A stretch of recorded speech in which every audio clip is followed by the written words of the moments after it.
আসসালামু আলাইকুম। তো আজকে জাপানে কুরবানি ঈদ সম্পর্কে কিছু কথা, ঠিক আছে? জাপানে আজ পর্যন্ত আমার 3 বছর হয়ে গেছে প্রায়। তো 3 বছরে আমি কোনো গরু দেখতে পারি নাই।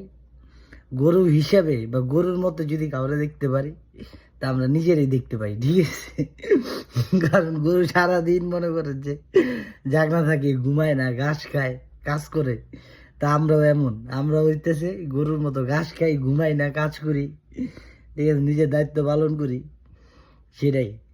তো 3 বছরে মনে করেন যে আপনার জাপান একটা জীবন্ত গরু, আর কি একটা জলজান্ত গরু, ঠিক আছে, যে দেখার যে একটা সুযোগ অনুভূতি। কুরবানি ঈদ আসলে মানুষ যে যে বাংলাদেশে কত সব মানুষ হাটে ঘাটে পড়ে থাকে, ঠিক আছে, আমাদের মতো যে উঠতি বয়সের পোলাপান যারা আছে, আমাদের বয়সের সবাই মনে করেন যে আপনার কোনো না কোনো হাটে থাকে, ঘাটে থাকে, গরু টরু দেখে, ঠিক আছে, গরুর সাথে ছবি আপলোড দেয়, ঠিক আছে, স্টোরিতে খালি মনে করেন যে গরুই দেখতে পাই।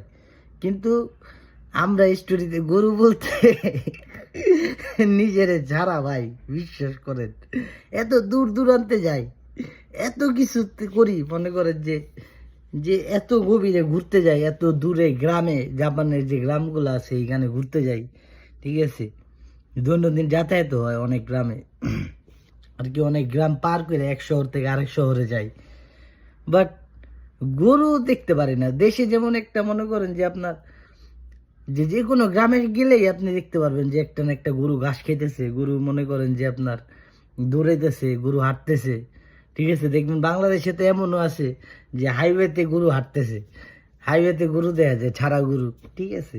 এদিকে ছাড়া গরু বলতে আমরাই মনে করেন যে ছাড়া গরুর মতো এদিক থেকে ওদিকে, ওদিক থেকে এদিক, এদিক সেদিক, এগুলা করতে করতে আমাকে সারাদিন পার, ঠিক আছে। তো জাপানের গরু হইতেছে রিওগাক্সি। রিওগাক্সি মানে হচ্ছে ফরেন স্টুডেন্ট।